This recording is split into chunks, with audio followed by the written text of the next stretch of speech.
Hello, and welcome to Purina's Livin the Farm Life.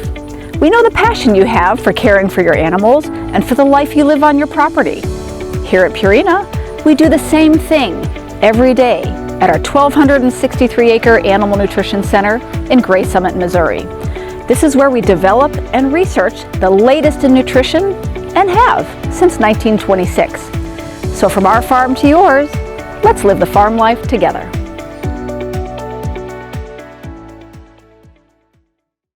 Hello, and welcome to another episode of Livin the Farm Life. We're back here at the Purina Animal Nutrition Center in Gray Summit, Missouri, and this episode happens to be about feed rooms and organizing feed rooms. So we thought we'd bring you a few helpful hints that happen here at our farm that you could use back at home.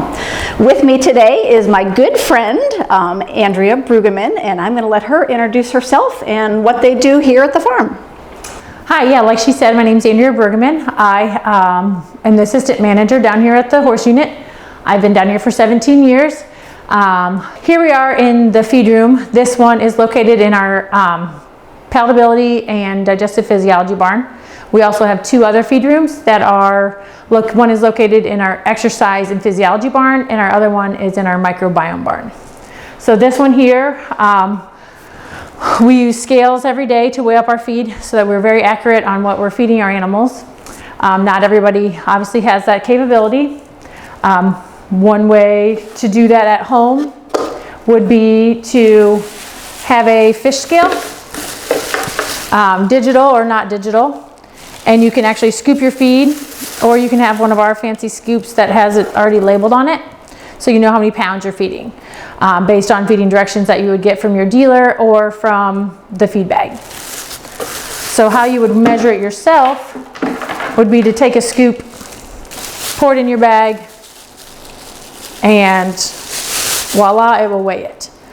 If you want to do that with your hay as well, you can get a bigger trash bag and put your hay flakes in there, and then you know basically what your what a flake of hay would weigh, and you can multiply that by how many flakes you're feeding a day and have a general idea.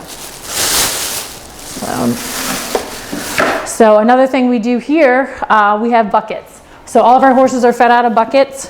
They're labeled with the horse's name, and we weigh it up morning and night, and so we don't have to, we're not feeding out of a tub and not knowing what we're feeding. So everybody gets fed their accurate amount.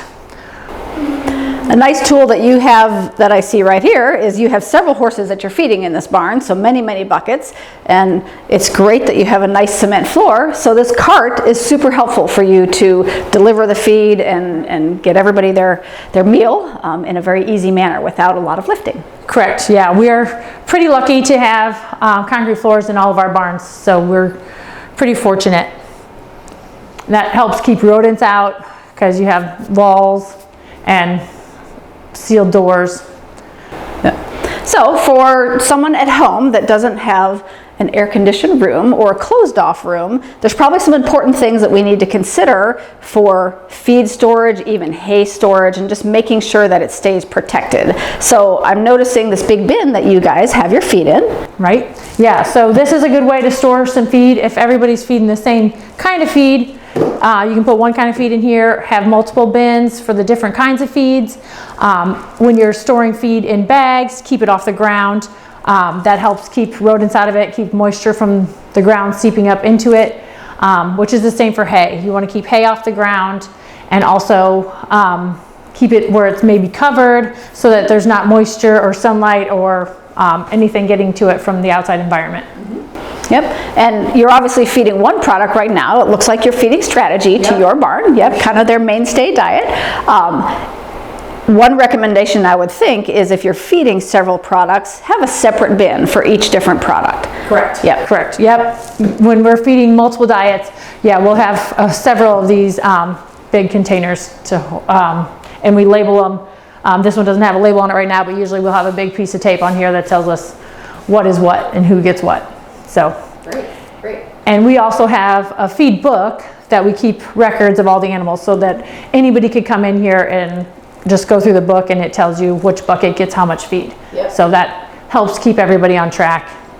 And that's really important, one for the employees here at the farm, but for you guys at home, if you're going on vacation or headed out of town and you need a neighbor or a friend to come over and feed, having a feed book or even a whiteboard or something like that with direction in your feed room of exactly how things work, super helpful for that. Right, and then also labeling the stalls so that they know which horse is which horse gets which bucket. Awful too, yes. So, because otherwise, yeah, that could be confusing. Yeah, so, and obviously feed or a concentrate part of their diet, and hay is typically what people feed, but oftentimes there could be a supplement or a short time where there's a medication being fed.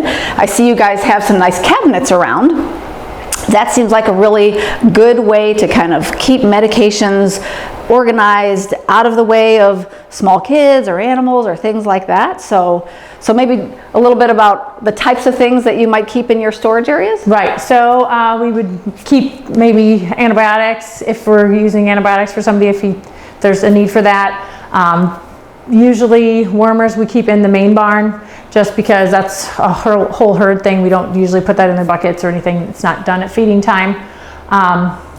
But anything else, salt bricks, we keep salt bricks in the feed room.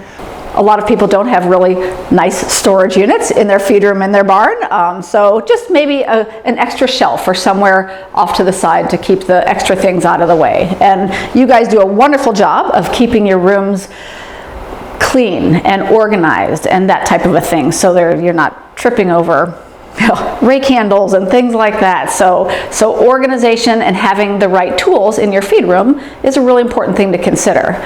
So, and what I'm seeing here from what you described, scale, you need to weigh your feed, yep, make sure you know exactly what you're feeding, and an easy way to deliver it, so make sure you have some buckets, yep, and then organizing it in a way that everybody involved knows what horse gets what feed. Correct, I would say, yep, that's about right. Yeah. Now Andrea is a horse owner herself, and she's got some horses at home. So is there, as you think about your setup at home, is there anything else that you might want to add that you do at home that's any different than what you do here? If that's any different, I would say I take a lot of hints from here to home. So I have multiple, I only have 4 horses, so I have multiple buckets so that if I am gone on the weekend, I can just weigh up the buckets already ahead of time, and all they got to do is feed. I don't have to worry about them feeding the wrong horses the wrong amount or anything like that. So that's kind of one of my tricks that I do. I also, I weigh up my hay. So I actually take old twine and make my bundles, and that's how I feed too. So it keeps my horses from, getting too much or not enough. So.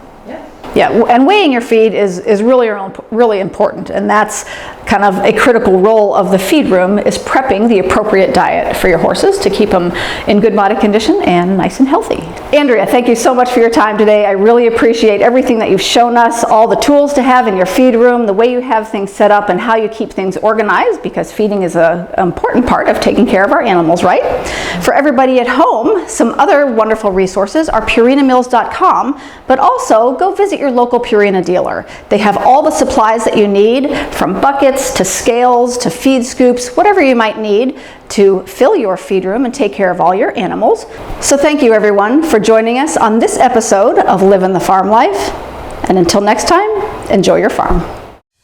Thank you for joining us, and we'll see you next month on another episode of Purina's Livin' the Farm Life.